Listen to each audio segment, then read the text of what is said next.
नमस्ते, मैं डॉक्टर युक्मेन चौधरी और आज की इस वीडियो में हम आपको जानकारी देने वाले हैं टॉर्न मेनिस्कस के बारे में, या फिर मैं ये बात करूं मेनिस्कस यानी कि आपका जो नी जॉइंट है, घुटने में आपके जो कार्टिलेज होते हैं उनका डैमेज देखा जाना, उनका टियर देखे जाना। तो आज की इस पूरे वीडियो में हम आपको जानकारी देने वाले हैं कि ये कंडीशन किनको देखी जाती है, कितना कॉमन है, क्या इसके पीछे वजह है, कारण है, कॉजेस ऑफ मेनिस्कस टियर की हम बात करेंगे, बेस्ट इफेक्टिव होम्योपैथी रेमेडीज की हम बात करने वाले हैं और मैनेजमेंट की भी हम बात करेंगे।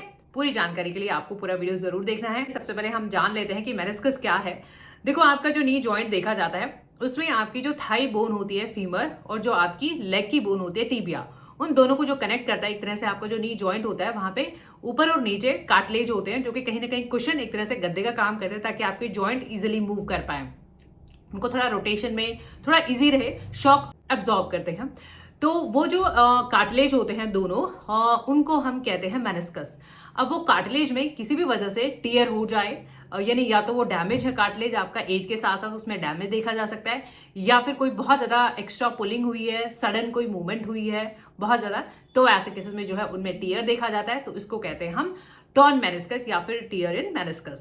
टाइप्स ऑफ टॉर्न मेनिस्कस क्या होता है? देखो, अगर वही आपका मेनिस्कस अगर अंदर की तरफ है, अगर आपका इनसाइड है नी जॉइंट में, अगर वो अंदर की तरफ है तो उसको हम कहते हैं मीडियल मेनिस्कस टियर, या फिर वो बाहर की तरफ है, आउटसाइड है, तो उसको कहते हैं हम लेटरल मेनिस्कस टियर। क्या वजह है और किन को ये प्रॉब्लम ज्यादा दिखी जाती है, यानी कॉजेज ऑफ मेनिस्कस टियर और हाउ कॉमन इट इज। सबसे पहले तो हम बात करना चाहेंगे, ये वेरी कॉमन, बहुत ही कॉमन एक स्पोर्ट्स इंजरी है और ज्यादातर स्पोर्ट्स पर्सन में, या फिर हम बात करें एथलेटिक्स में, जिनका बहुत फ्रीक्वेंट बहुत ज्यादा ट्विस्टिंग का, जैसे हम बात करें बास्केटबॉल की या फिर हम बात करें फुटबॉल की इवेंट में हम बात करें, तो ऐसे जिनमें बहुत फ्रीक्वेंट मूवमेंट रहती हैं और रोटेशन ज्यादा हो जाए नी का, चाहे नी आपका ग्राउंडेड रहता है बट एक्सटेंशन ज्यादा हो जाए, तो ऐसे केसेस में फिर हम बात करना चाहेंगे इवन एज, जिनका एज ज्यादा होता है उनमें भी मैंने बात करी, मेनिस्कस या फिर कार्टिलेज इतना वीक और डैमेज हो जाता है कि थोड़े बहुत इवन बहुत ज्यादा इंटेंस मूवमेंट नहीं है फिर भी उनमें जो है टियर देखा जा सकता है। सडन मूवमेंट हो सकती है आपकी, कि अगर आपका मेनिस्कस टियर है तो क्या तकलीफ, क्या साइन और सिम्टम, लक्षण आपको डेवलप हो सकते हैं। सबसे जो मेन और एक ट्रबलसम सिम्टम देखा जाता है वो देखा जाता है पेन। आपका पेन रहेगा, ऑब्वियसली आपका इंजर हुआ है तो वहां पे आपको पेन हो सकता है। फर्स्ट डे फिर भी थोड़ा नॉर्मल रहेगा, नेक्स्ट डे ऑनवर्ड्स आपको पेन ज्यादा हो सकता है, स्वेलिंग भी उस पर्टिकुलर एरिया में हो सकती है, और सबसे इंपॉर्टेंट कि आप उस मूवमेंट में तो डिफिकल्टी होगी, चलने फिरने में आपको प्रॉब्लम होगी और आप पैर को फोल्ड भी नहीं कर पाएंगे, मोड़ने में दिक्कत हो सकती है और इवन स्ट्रेट करने में भी है, चलने फिरने में अगेन दिक्कत हो सकती है। तो ये कुछ सिम्टम्स डिपेंड ये करेगा कि आपका मेनिस्कस में टियर माइल्ड है, मॉडरेट है या फिर बहुत ज्यादा है। डायग्नोसिस की, टेस्ट की क्या जांचें जरूरी हैं और आपको टेस्ट कराने चाहिए कि नहीं कराने चाहिए।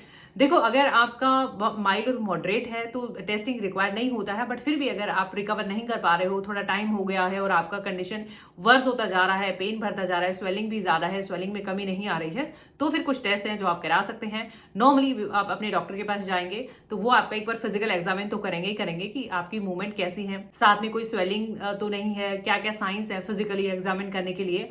और अगर हम बात करना चाहें, एक्सरे हो सकता है आपके नी जॉइंट का और एमआरआई भी कर सकते हैं, और लेटेस्ट टेस्ट होता है आजकल आर्थ्रोस्कोप, जिसको हम कहते हैं कि इंस्ट्रूमेंट है वो इंसर्ट करके वो चेक कर लेते हैं, देखिए कि एग्जैक्टली कहाँ पे और कितना डैमेज है, तो वो आर्थ्रोस्कोप भी करा जा सकता है। यहाँ पे मैनेजमेंट की एक ऐसा कंडीशन है स्पोर्ट्स इंजरी जिसको आप इजीली मैनेज कर सकते हो एट योर होम। तो हम यहाँ पे बात करना चाहेंगे एक राइस मेथड की। आर का मतलब यहाँ पे रेस्ट से है, आई फॉर आइसिंग है, और सी की हम बात करना चाहेंगे कंप्रेशन है, और ई का मतलब एलिवेशन है। रेस्ट से हम स्टार्ट करना चाहेंगे कि थोड़ा स्टार्टिंग में आप रेस्ट करें, थोड़ा सा इंजर्ड हुआ है आपका तो उसको थोड़ा रेस्ट करें। सेकंड, हम आइसिंग की बात करना चाहेंगे। आइसिंग आप 15 to 20 मिनट्स, जहाँ पे आपका इंजर्ड पार्ट है वहाँ पे आप आइसिंग करें 15 to 20 मिनट्स, और ये multiple times in a day करें। आप थोड़ा कंफर्ट हो जैसे भी आप थोड़ा इसे रिपीट करें। आइसिंग को हम बात करना चाहेंगे। पेन आपका सबसाइड हो जाएगा, स्वेलिंग में भी आप रिडक्शन देख पाएंगे, स्वेलिंग भी रिड्यूस हो जाएगा। फिर हम बात करना चाहेंगे यहाँ पे कंप्रेशन की। देखिएगा, कंप्रेशन का मतलब है जो आपकी कंप्रेशन बैंडेजेस होती हैं वो आप जो है थोड़ा सा अप्लाई कर लें, उससे क्या होगा कि स्वेलिंग आपका कम हो जाएगा, सूजन में कमी आ जाएगी। एलिवेशन की हम बात करना चाहेंगे, जो बहुत सारे पेशेंट मिस भी कर देते हैं। एलिवेशन का मतलब है कि आपका जो इंजर्ड पार्ट है, जिस साइड आपको इंजरी हुआ है उसको आप थोड़ा एलिवेट करके रखें, जो आपका हार्ट लेवल है उससे थोड़ा सा एलिवेट करके रखें। उससे होगा क्या कि उसकी स्वेलिंग में कमी आएगी। वैसे नॉर्मली स्वेलिंग देखा जाएगा, अगर हार्ट के लेवल से आप उसे उठा के रखेंगे, एलिवेट करके रखेंगे, तो स्वेलिंग आप बहुत इजीली उसे मैनेज कर पाएंगे। प्रिवेंशन की हम बात करना चाहेंगे कि अगर आपको ऐसी फ्रीक्वेंट इंजरी हुई है और क्योंकि एक पेनफुल कंडीशन है, तो कैसे आप इस कंडीशन से बच सकते हैं, क्या ध्यान रखें। तो जब भी आप कोई भी ऐसा कुछ स्ट्रेनुअस या फिर कोई इंटेंस कुछ ऐसा स्पोर्ट्स प्ले करें, तो उससे पहले वार्म अप बहुत जरूरी है। सेकंड हम बात करना चाहेंगे, आप अपने नी ब्रेसेस जरूर पहने, नी ब्रेसेस पहने ताकि थोड़ा प्रोटेक्ट रहे आपका नी पार्ट। और साथ में हम बात करना चाहेंगे, आपके जो स्पोर्ट्स वेयर शूज होते हैं आप वही प्रेफर करें, है ना, अगर कुछ ऐसा एक्टिविटी है तो ये आप फॉलो कर सकते हैं। एलोपैथिक मोड ऑफ ट्रीटमेंट में एलोपैथी में आपको वही पेन किलर दे सकते हैं। अगर हम बात करना चाहें, एनासिड दे सकते हैं, non steroidal anti inflammatory drugs दे सकते हैं रिड्यूस करने के लिए, स्वेलिंग को, पेन को रिड्यूस करने के लिए। और बहुत ज्यादा अगर आपका केस क्रिटिकल है तो फिर आपका सर्जिकल हेल्प भी हो सकता है। इफेक्टिव होम्योपैथी मेडिसिन, अगर आप यूट्यूब पे देख रहे हैं, इन सभी मेडिसिन के लिंक आपको नीचे डिस्क्रिप्शन बॉक्स में मिल जाएंगे। सभी मेडिसिन तो आपको नहीं यूज करनी होती है, आपको अपने केस, अपनी हिस्ट्री और अपने सिम्टम के अकॉर्डिंग दवा यूज करनी है। एक एक करके हम यहाँ पे डिस्कस करने वाले। टॉप रेमेडी की हम बात करना चाहेंगे, rhus tox. Rhus tox very effective medicine है। ये फिर भी बिगर क्वांटिटी, आप कम क्वांटिटी में खरीद लें। रस्टॉक्स 200 है, ड्रॉपर इन मेडिसिन पे लगे हुए होते हैं और ये होम्योपैथी मेडिसिन है, सिर्फ आपको होम्योपैथी डॉक्टरिंग और होम्योपैथी फार्मेसी पे ही मिल पाती हैं।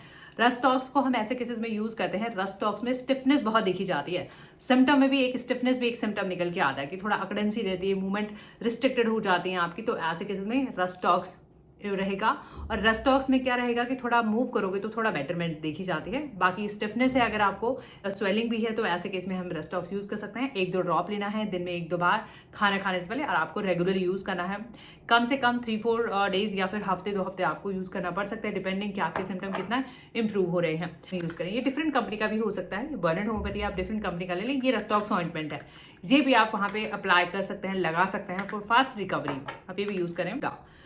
रूटा भी बहुत ही एक अच्छी रेमेडी है। रूटा भी हम इंजरी में, नी इंजरी में बहुत अच्छे से यूज करते हैं। रूटा का भी वही इंडिकेशन देखा जाता है कि रूटा इंजरी हुई है, डैमेज हुआ है कार्टिलेज का, टेंडन का, लिगामेंट का, स्वेलिंग है बहुत ज्यादा, तो वैसे केस में हम रूटा भी यूज करते हैं। आता है तो रूटा भी आप जो है ऑइंटमेंट, अगर रूटा आप यूज कर रहे हैं तो अगेन आप ये यूज करें। रूटा में थोड़ा और इन्फ्लेमेशन देखा जाएगा, इंजरी जो हमने डिस्कस करा। कॉस्टिकम अगेन एक बहुत ही अच्छा है। मेनिस्कस टियर की मैं बात करूं या फिर नी जॉइंट में कहीं भी इंजरी हुई है, कॉस्टिकम में भी स्टिफनेस देखी जाती है। कॉस्टिकम राइट साइडेड है, यानी दाहिने तरफ अगर आपको ज्यादा दिक्कत देखी जाती है।